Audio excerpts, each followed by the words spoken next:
likes of the Huawei View 20 and P20 Pro gaining such a large exposure in the mobile phone industry, it's very easy to forget that the Chinese manufacturer also makes phones on the cheaper end of the scale. So their new budget handset, the Huawei P Smart 2019, is an upgrade from last year's handset, and although we didn't get to see one, research has told me that it's had a substantial hardware upgrade, as well as some design changes to make it fall in line with Huawei's current range offerings. So the whole phone compared to last year's model is bigger, making way for a nicer 6.3-inch screen which uses LCD IPS technology. It's sharp and has some great viewing angles, yet somewhat lacks accurate colour reproduction compared to flagship handsets like the View 20 Pro for example. It's running a resolution of 2340 by 1080 with a 19.5 by 9 aspect ratio. The pixel density, sitting at 415 ppi, is lower than last year's model, and that's probably due to the bigger screen size. The screen size is only heightened by the fact that Huawei have opted for a raindrop style notch, which you can see at the top here, which is very small and actually looks quite smart on the handset. Overall, I would say that it's a pretty decent screen for a sub £200 smartphone. Now the rear of the phone itself comes in several designs. We've been sent the black version, which is admittedly the most boring, but you can get it in turquoise and their Aurora blue, which is their iconic gradient colour scheme, which is easily hands down the best selection. Now the I/O is where you would expect it to be, down the left hand side with the power button underneath the volume rocker. Although the rear is very shiny, it still offers a decent amount of grip for one-handed use, although it is very much a fingerprint and scratch magnet, so do be aware then. A fingerprint sensor which is accurate unlocks the phone in well under a second after pressing it and is easy to reach as well. Inside the phone is a Kirin 710 octa-core processor, which has 4 cores clocked at 2.2 GHz and the remaining 4 at 1.7 GHz. Alongside this is 3GB of RAM and a 64GB storage capacity. It's a big improvement in terms of processor power over last year's handset, although we've lost a gig of RAM along the way. There is an option to have 32GB of storage if you want to cut costs. A Geekbench 4 benchmark threw back a score of 1344 on a single core processor and 5436 on a multi-core process. Flipping through social media apps and playing the odd game here and there, I noticed no kind of slowdown or hindrance in performance. Now, it actually ran very smooth for a budget handset. There were the odd slowdowns, but nothing that made me want to ward someone off from buying this phone. The Huawei P Smart 2019 is running their very own latest EMEI skin for Android Pie, which uses everything you can expect from the new operating system, like full gesture control. However, if you fail to get on with the iOS-inspired operating system, you can revert back to a more recognisable Android aesthetic. So one of the really nice things I actually like on this phone as well is the fact that it's running the new Android Pie, Android 9.0, and the new EMEI skin. Now the actual EMEI skin is rather light, and it doesn't take up too much processing power like I've seen on some other kind of lesser budget handsets. Now everything is done via gestures on the actual screen itself. Now this is brand new phone, formatted brand new for this review, so I've not got much on here, but all the apps now collect onto the home screen. So every time you download an app, it collects onto the home screen. You can revert that back so you've got your app tray at the bottom, but why not just learn Android 9? Android 9 is very nice. But from your home screen, launching on there, swipe left, and it gets you to your apps, and it'll just list all of your apps. You can also add, if you pinch the screen, you can also add as well various tabs to your home screen. So if you want like various number of widgets and things, you can get that as well. If you swipe to the right, for example, it opens up Google News, which you can then edit yourself, and you can select which types of news sources. Very much like an RSS feed, for example, you can suggest where your news comes from, and it also will pick up on what you read online as well and your current trends at the moment. For example, I've got, starting from top, Xbox Live free games, rumoured Intel Core i3-9100, review the MSI Trident X 9th series, Xperia XZ4 release, so it's very much tech news aimed at me. But you can actually go into your settings, your Google account, and you can actually adjust that depending on what you want to see. So diving into the actual settings menu on the actual handset itself, it's very much how you would expect in terms of the EMEI skin.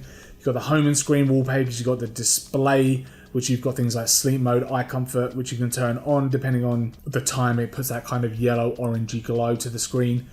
Text and display size. The nice thing you've got in here as well is the battery, the power saving mode, which is very much, I use power saving mode all the time. And there's also something on here called digital balance as well, which tells the phone when to turn the screen off, so you're not using the screen anymore, which is Very, very nice. This is my phone.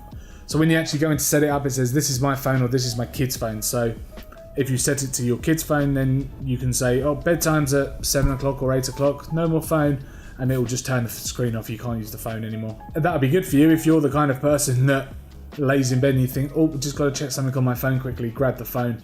I don't have that kind of blue light that damages sleep patterns. You can avoid that altogether by sticking your phone in this kind of digital balance screen management mode, which is nice. I quite like it actually. And the rest of the actual settings is exactly the same as you would expect on an Android, stock Android, should I say, like a Google Pixel 3 for example. There is a 3400 milliamp battery inside too, which got me through a full day's use, and I work in social media as my main career, so you can imagine how often I'm on my phone throughout the day.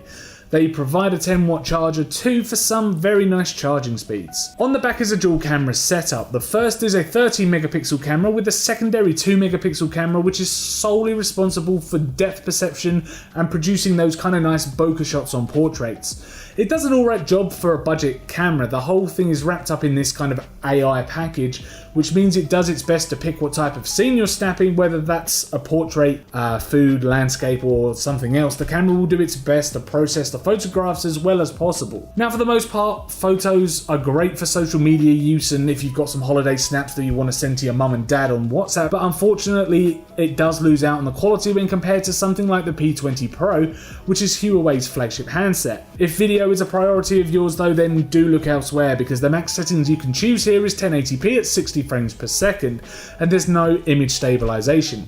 The selfie cam, which snaps 8 megapixel photos, is good enough again for social media and can actually pick out some decent detail if you're in the right lighting. Low light photography also suffers from noise. Now, one feature that does stand out to me is the fact that you can activate the camera and actually take a picture from your lock screen just by double tapping on the actual volume rocker itself. So if I did a double tap there, the phone gives you some kind of haptic feedback. I know you're not going to be able to see much. Let's take a picture of the corner of the room. If I lock the phone, double click on the volume rocker, the volume down button, and there you go. It actually takes a picture of whatever the camera is actually facing, and it opens the camera app automatically for you. Now, it does also mean that if you do go back, your phone is again locked, so you have to then enter your PIN or your fingerprint, so you've only got access to the camera that way. But it's just a very nice feature that if you haven't got time or you want to get some kind of candid shot, if you're in the moment kind of thing, you just double tap that button, or actually click it 3 times to get some quick calling settings. Don't want that though, want the camera. So just again double tap from lock, and it takes a picture for you, and you actually hear it, gives you some haptic feedback, and you can actually hear it take a picture. You can preview that picture, but you can't preview any other pictures on there because the phone is still in lock mode, as you can see there. So should you buy a Huawei P Smart 29 edition? Well, yes and no. I know it's a conflicting answer, but hear me out. The Huawei P is in essence exactly the same phone as the Honor 10 Lite, which is also owned overall by Huawei. I know, go figure. The prices are exactly the same, but you do get a 24 megapixel selfie camera on the Honor 10 Lite and a free case. It's a small difference, but one that, if selfies are important to you, could make a substantial difference to your photography quality. Overall though, the Huawei P Smart 2019 is a fantastic budget smartphone. Thank you very much for checking out our video review of the Huawei P Smart 2019 edition. If you've enjoyed this review, then do click that like button.